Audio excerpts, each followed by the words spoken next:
Day student మీకు ఇక్కడ తమ్మునేలు చూసినట్లయితే మనకి పూర్తి వివరాలు ఏపీపీఎస్సీ గ్రూప్ 1 కేసుకి సంబంధించిన వివరాలు ఈ వీడియోలో చూద్దాము. సో ఇది ఈ నోటిఫికేషన్ దేనికి సంబంధించిందంటే 2018లో ఇచ్చిన నోటిఫికేషను. అసలు ఈ నోటిఫికేషన్ సిగ్నిఫికెన్స్ ఏంటంటే దాదాపు 8 సంవత్సరాలు అవుతుంది ఇంతవరకు ఫైనల్ రిజల్ట్ ఏంటి అనేసి కోర్టు కూడా తేల్చలేని పరిస్థితి. కోర్టు కూడా మనకి ఆర్గ్యుమెంట్స్ అంతా విని మనకి ఈ కేసు మొత్తం మీకు అర్థం కావాలంటే బ్రీఫ్గా ఈ నోటిఫికేషన్ గురించి ఒకసారి చూద్దాము. ఇది ఇష్యూ చేసిన నోటిఫికేషన్ వచ్చి 31 డిసెంబర్ 2018. దీంట్లో టోటల్గా 169 వేకెన్సీస్ ఉన్నాయి. 169లో కూడా మనకి 30 డిప్యూటీ కలెక్టర్స్ 30 డిఎస్పీలు ఉన్న వెరీ ప్రామినెంట్ నోటిఫికేషన్ అని చెప్పొచ్చు. గ్రూప్ 1లో కూడా ఇన్ని నెంబర్ ఆఫ్ డిప్యూటీ కలెక్టర్లు ఉండేది. సాధారణంగా అయితే మనకి డిప్యూటీ కలెక్టర్లు 10 కంటే మించు, కానీ ఈ నోటిఫికేషన్లో దాదాపు 30 డిప్యూటీ కలెక్టర్లు 30 డిఎస్పీలు ఉన్న నోటిఫికేషను. ఇది ప్రిలిమ్స్ అయిపోయింది, మెయిన్స్ అయిపోయింది, ఇంటర్వ్యూలు కండక్ట్ చేశారు, final list final merit order ఇచ్చేశారు, పోస్టింగ్స్ ఇచ్చేశారు.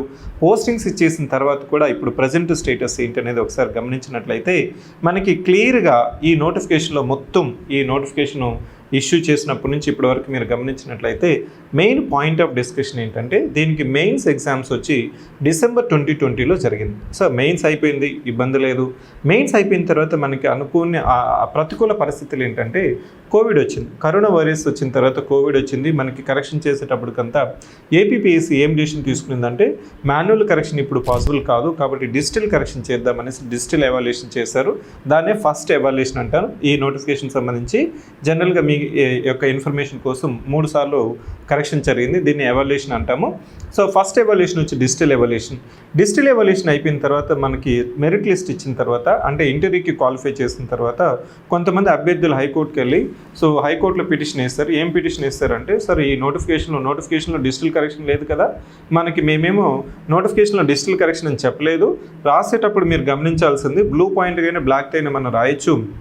సో తెలియని వాళ్ళు ఏమనుకోవచ్చిందంటే డిజిటల్ కరెక్షన్కి మాన్యువల్ కరెక్షన్కి తేడా ఏంటి అనేది మీరు అబ్జర్వ్ చేయాల్సింది ఏంటంటే డిజిటల్ కరెక్షన్ చేసినప్పుడు మనం యొక్క పేపర్స్ మెయిన్స్ పేపర్స్ ఏవైతే ఉంటాయో వాటిని స్కాన్ చేసి ఎవాల్యుయేటర్కి డిజిటల్ కాపీస్ పంపిస్తారు.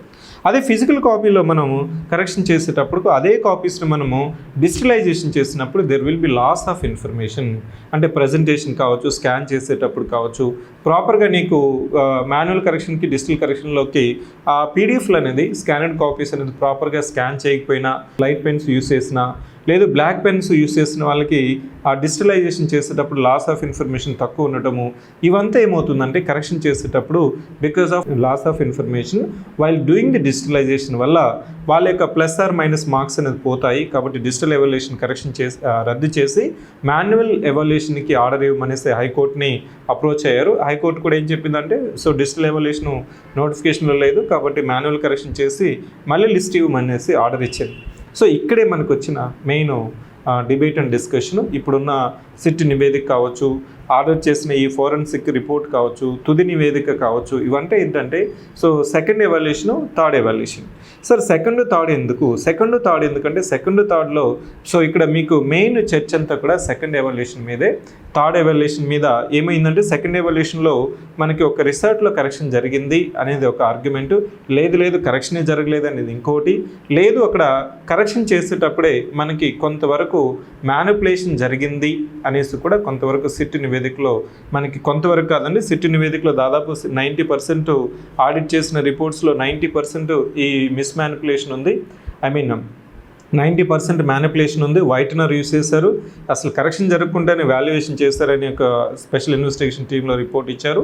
ఇదంతా పక్కన పెడితే మనకి ఇంకా ఏపీపీఎస్సీ ఏం చెప్తుందంటే సెకండ్ ఇచ్చిన వాల్యుయేషన్ ప్రకారం మేము ఫైనల్ లిస్ట్ ఇవ్వలేదు, థర్డ్ ఎవాల్యుయేషన్ సో ప్రాపర్గా జరిగింది. థర్డ్ ఎవాల్యుయేషన్ ప్రకారం ఇచ్చిన రిపోర్ట్ ప్రకారమే ఇప్పుడు మనము ఫైనల్ లిస్ట్ ఇంటర్వ్యూకి కాల్ఫర్ చేసాము. ఇప్పుడు ఇచ్చిన ఏదైతే 2018 సంబంధించిన రిపోర్ట్ ప్రకారము మనకు ఫైనల్ లిస్ట్ ఇచ్చింది థర్డ్ ఎవాల్యుయేషన్ ప్రకారమే అనేసి ఏపీపీఎస్సీ చెప్తుంది. అంటే ఇదంతా మనం కానీ అబ్జర్వ్ చేసినట్లయితే ఈ పద్ధతి ప్రొసీజర్ ఉంది చూసారా, అసలు 3 సార్లు కరెక్షన్ చేయొచ్చా, కరెక్షన్ చేసే సెకండ్ ఎవాల్యుయేషన్ మీద ఎందుకు రద్దు చేశారు, ఆ లిస్టులో పక్కన పెట్టారా లేకపోతే పక్కన పెట్టాల్సిన అవసరం ఏమొచ్చింది, అసలు థర్డ్ ఎవాల్యుయేషన్ మళ్ళీ ఎందుకు మనం చేశారు, అసలు సెకండ్ ఎవాల్యుయేషన్ ఎవరు ఆర్డర్ చేశారు, అసలు ఇన్నిసార్లు కరెక్షన్ చేయవచ్చా ఒక పేపర్ని అనేది ఇప్పుడు ఫండమెంటల్ క్వశ్చన్ అండి. ఏది ఏమైనా కానీ ఈ నోటిఫికేషన్ మొత్తం ఇప్పుడు అబ్జర్వ్ చేసినట్లయితే ఈ మధ్య జరిగిన ఒక లాస్ట్ 2-3 మంత్స్ అంతా మనకి దేశం మొత్తం మీద అబ్జర్వ్ చేసినట్లయితే నీట్ పేపర్ లీక్ కావచ్చు, జార్ఖండ్లో జరుగుతున్న ఇష్యూస్ కావచ్చు, ఇప్పుడు ప్రజెంట్ మన ఆంధ్రప్రదేశ్ స్టేట్లో జరుగుతున్న ఈ ఏపీపీఎస్సీ గ్రూప్ 1 నోటిఫికేషన్ కేసు కావచ్చు, ఎవరైతే గవర్నమెంట్ జాబ్స్కు లేకపోతే ఎంట్రన్స్ ఎగ్జామ్స్కి ప్రిపేర్ అవుతున్న వాళ్ళకంతా ట్రాన్స్పరెన్సీ ఉందా, అకౌంటబిలిటీ ఉందా, అసలు ఒకసారి ఎగ్జామ్ రాసేసిన తర్వాత దాదాపు 8 సంవత్సరాల తర్వాత కూడా ఈ నోటిఫికేషన్ అనేది ఫైనల్గా క్లియర్ అవ్వకపోవడం అనేది సో కొంతవరకు కాన్ఫిడెన్స్ దెబ్బతీస్తుంది. సో చూడండి ఒకసారి ఈ నోటిఫికేషన్ ఎంతమంది రాస్తారు. అప్లికేషన్స్ వచ్చి 1,14,473 మంది 169 ప్రైమ్ గ్రూప్ 1 పోస్టులకు అప్లై చేస్తే దాదాపు ప్రిలిమ్స్కి అప్పీర్ అయింది 59,000 అయితే దాని నుంచి మనకి మెయిన్స్ రాసిన వాళ్ళు 6,807 మంది మెయిన్స్కి అప్పీర్ అయ్యారు. అంటే ఒక్కొక్క అభ్యర్థి 7 కాపీస్ అంటే 7 పేపర్లు ఉంటాయి, 2 qualifying papers, 5 paper 1 paper 2 up to 5 papers, అంటే టోటల్గా 7 పేపర్స్. 7 × 6,807 పేపర్స్ వేస్తే దాదాపు 49,000 మెయిన్స్ పేపర్స్ కరెక్షన్ జరిగింది. ఎన్నిసార్లు? 3 సార్లు. ఈ 3 సార్లు కరెక్షన్ చేయవచ్చా? అసలు రూల్స్ ఏం చెప్తుంది? ఇప్పుడు ఈ సిట్ నివేదిక ఆధారంగా హైకోర్టు ఏం చెప్పబోతుంది? హైకోర్టు ఇచ్చిన తర్వాత మళ్ళీ ఇది ఫైనల్ జడ్జిమెంటా? మళ్ళీ సెలెక్ట్ అయిన వాళ్ళు మళ్ళీ సుప్రీంకోర్టుకి వెళ్తారా? సుప్రీంకోర్టుకి వెళ్ళినప్పుడు ఎలాంటి జడ్జిమెంట్ వస్తుంది? అసలు రాని వాళ్ళు ఏం చేయాలి? ఇవంతా మనకి ఈ సిస్టమ్ మీద అరైజ్ అవుతున్న ప్రశ్నలు అండి. అసలు సార్ నేను ఇప్పుడు ఏం చేయాలి? ఈ నోటిఫికేషన్ చెల్లుతుందా అంటే we don't have answer. So court has to decide. Court చెప్పింది, హైకోర్టు చెప్పింది ఫైనల్ అంటే అది కూడా ఫైనల్ కాదు. మళ్ళీ సుప్రీంకోర్టుకి వెళ్తారు. సుప్రీంకోర్టుకి వెళ్ళిన తర్వాత సుప్రీంకోర్టు ఎప్పుడు జడ్జిమెంట్ వస్తుంది? ఇక్కడ ఎఫెక్ట్ అయిన వాళ్ళు ఎవరు? ఇదేమన్నా case student versus స్టూడెంటా?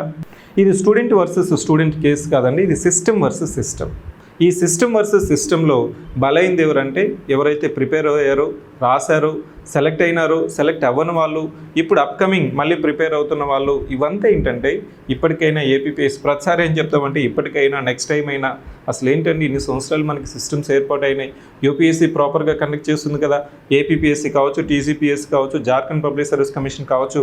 UPSC procedure తెలుసుకోండి. యూపీఎస్సీ ప్రొసీజర్ని పక్కాగా లెటర్ అండ్ స్పిరిట్ ఫాలో అయితే, ప్రొసీజర్ని ఇంప్లిమెంటేషన్ చేస్తే ఇలాంటి ఆస్పెక్ట్స్ రాదు. ఫస్ట్ ఏపీపీఎస్సీలో ఉన్న మెంబర్స్ కావచ్చు, దాంట్లో ఉన్న చైర్పర్సన్ కావచ్చు, అక్కడున్న సిస్టమ్స్ కావచ్చు, పర్మనెంట్ ఎంప్లాయీస్ని కావచ్చు మళ్ళీ ఆడిట్ చేయాల్సిన అవసరం ఉంది. ఎవరైతే ఇంటిగ్రిటీ లేదో, ఎవరైతే వాళ్ళకి యొక్క కాంపిటెన్సీ లేదో ఇప్పటికైనా చర్యలు తీసుకోకపోతే, సిస్టమ్ని ఇంప్రూవ్మెంట్ చేసుకోకపోతే నువ్వు ఎన్నిసార్లు ఎగ్జామ్స్ జరిగినా రిజల్ట్ అనేది, ఫలితం అనేది మళ్ళీ రిపీట్ అవుతూ ఉంటుంది. సో వ్యవస్థ మీద నమ్మకం కలగాలంటే వ్యవస్థ మీద కంప్లీట్గా మనకి రిఫార్మ్స్ చేయాల్సిన అవసరం ఎంతైనా ఉంది. ఎవరికైతే పబ్లిక్ సర్వీస్ కమిషన్లో ఉన్న చైర్పర్సన్స్ కావచ్చు, మెంబర్స్ కావచ్చు, అక్కడ పనిచేస్తున్న డేటా ఎంట్రీ ఆపరేటర్స్ నుంచి చీఫ్ ఎగ్జామినర్ వరకు వాళ్ళ యొక్క కాంపిటెన్సీ, వాళ్ళ యొక్క పర్సనాలిటీని మనం ఆడిట్ చేయాల్సిన అవసరం ఎంతైనా ఉంది అనేది ఈ ఏపీపీఎస్సీ గ్రూప్ 1 కేసు అనేది మళ్ళీ మనకి రిమైండ్ చేస్తుంది. సరే ఇప్పుడు నేనేం చేయాలంటే ఐ డోంట్ హ్యావ్ ఆన్సర్. ఎవరైతే సెలెక్ట్ అయిన వాళ్ళు, సెలెక్ట్ అవ్వని వాళ్ళు, సో మళ్ళీ ఏమవుతుందంటే సార్ మళ్ళీ ఎగ్జామ్ జరుగుతుందా, మెయిన్స్ జరుగుతుందా, లేకపోతే మళ్ళీ సుప్రీంకోర్టుకి వెళ్తే మళ్ళీ సెలెక్ట్ అయిన వాళ్ళకి ఫేవర్గా వస్తుందా, సెలెక్ట్ అవ్వని వాళ్ళకి ఫేవర్గా వస్తుందా? సో ఇక్కడ నేను మళ్ళీ చెప్పాలనుకున్నది, ఈ ప్లాట్ఫామ్ నుంచి నీకు చెప్పాలనుకున్నది ఏంటంటే so we don't have answer. ఇట్లాంటి వీడియోస్ చేసుకోవడం తప్ప సార్ సిస్టమ్ని మెరుగుపరుచుకోగలమా అంటే మనం ఎన్నుకునే ప్రభుత్వాల మీదనే ఆధారపడి ఉంటుంది. సో ఈ నోటిఫికేషన్కి సంబంధించి we have to wait and watch for the final judgment. That's it from my side.